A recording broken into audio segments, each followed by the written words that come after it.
Audicratic audio.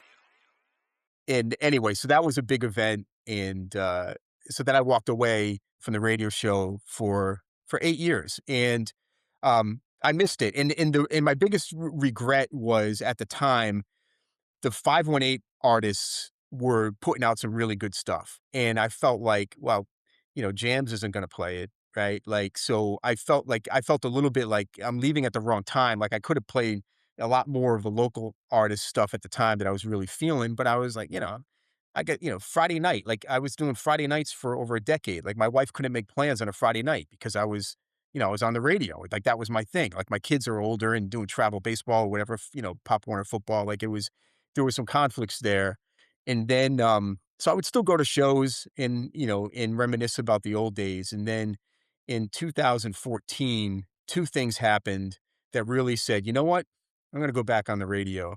And one of which was DJ Eclipse, who I mentioned earlier, used to do a show on WNYU in New York called the Halftime Radio Yep. Show, Mhm. legendary in New York City. And he had an episode of that show called Bringing 88 Back.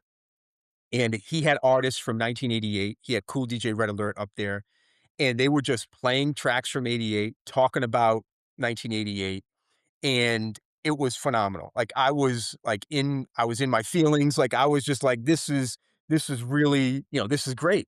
And then he also, Eclipse, used to help, um I can't think of his name at the moment. I'm having a senior moment, but Crazy Legs helped Crazy Legs with the Rocksteady Crew anniversary concert in Central Park. And in 2014, Eclipse reached out and said, "Hey, can you come down and help me with this event? Like, help me work this event, like the backstage area, and making sure the artists are there and ready and all of that." And I forget who was performing that year, but it may have been like MC Light, and there was just like a lot of older, This was school. 2014, 2015? 2014, yeah, 2014. I could look it up. I have almost all the shows I ever went to written down because I want to remember 'em. But in that event I was like, you know what? There's a huge crowd here. They're all loving all this legacy music. And, the Bringing 88 Back episode, I said, you know what? I'm going to see if I get back on the radio and just play what I want. Like, I'm not going to try to stay current. I'm not going to try to stay. If there's a new song out that I like, sure. But I'm going to make the theme of my show be what I call the grown man rap show, grown man music, right? Like, there are other people like me who are older than Nas, but younger than DJ Premier, who still like hip hop. And that's kind of what I thought I would focus on is that golden era, and not try to play all the new stuff unless it's something that grabbed me, or if it was a new song by a legacy artist, or like a lot of the stuff that Nas just released on Mass Appeal. Like, that stuff's right up my alley. Um, so that's what I did. So in 2014, at the time, DJ Paul Nice, rest in peace, was in Albany for legal I reasons. never got to meet him, unfortunately, but Yeah, seemed like a good so, dude. his story's not my story to tell, but I will tell you this. DJ Paul Nice was you talk about we mentioned a long time ago here in this episode about how I had really no musical talent and I didn't play any instruments. Paul was a super talented guy, producer, breaks, DJ, just like he could put stuff together that was phenomenal, either on an MPC or even on, garage. What's the garage band? What's the, any sort of tool, any sort of device, any sort of software he could put together a dope beat.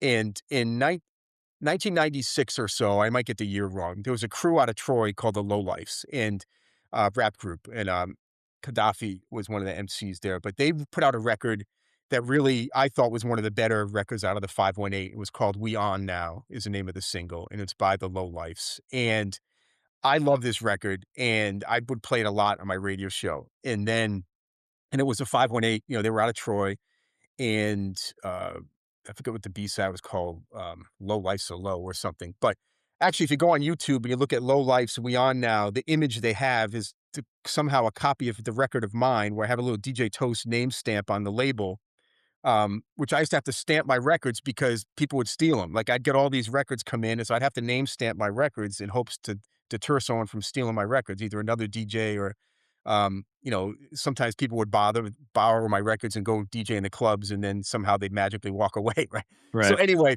the Lowlifes, and I played this record, and then out of the blue one week, I get a call from Paul Nice, and this is before we had met personally, but he was down, I think, in Poughkeepsie at the time, but I knew the name because he had done production for some other things, and I'd seen some Battle Breaks records that he had released. And Paul called me and said, "Hey, a couple of weeks ago, I heard you play a song, um, and it goes like this, and it's sampling this. Who is it?" And I said, "Oh, I got it right here. It's the Low Lifes." And he says, "Who does it say it's produced by?" And I read the label, and he goes, "Son of a bitch." He said, "I made that beat. I had it on. Paul had it on a beat tape. He had a beat tape that he had passed around and gave a copy to a friend. A friend sold that beat to the Lowlifes Oh and my took credit gosh. for making it, right?" Wow. And he goes, "And if you listen closely," which I couldn't pick it out, he could tell, he said, "Listen, you can tell it's from a cassette just based on this noise or whatever that he had heard." So he wasn't mad at me, but he was just like, here's a beat he had made with the sample or whatever, and it got on this record. So that's his story. Like, I don't know what the truth is, but I Right. I believed him. And so that's how I had met Paul. And then we had kind of stayed in touch a little bit. He moved to the Bay, came back. I knew he had had some issues. Um, and in 14, he was here, and I reached out to him and I said, "Hey," I said, "I'm thinking about going on the radio. You want to do it? Like, are you interested in doing a radio show? And we could play what we want, and we could do. I'd like to do it like a theme. Like, let's come up with a theme every week, and let's just play, something that we like." So I met him, and I had known some of his history and with addiction and some of his issues and having ripped people off in the past for money and stuff like that. And I told him straight up when we met, I said, "Listen, don't ever ask me for money, and we'll be good." Right? Like, what you do on your own is you, but, let's put together a radio show and let's do something that would be fun. And he was down for it. And we started kicking around ideas. Like, we were going to do, I think at the time, like, I might be getting the years wrong, but someone had passed away. And I know, like, when people die, all of a sudden people do these tributes for acts. Like, so, Fife Dog passed away, and then all of a sudden Hot 97 is playing a Fife Dog song for the first time in 15 years, right? Or so, right? So Paul and I were like, you know what? Let's start doing some tribute shows, and we'll do it on their birthday, right? We won't celebrate their death. We'll celebrate their birthday. And let's also do some tribute shows for people that are still around. Like, let's give them, the overused saying, give them their flowers while they're still here, right? And they can enjoy it. So we started to do shows like that. Like, we did, I remember Biz Markie called up on my birthday. Paul and Biz Markie go way back.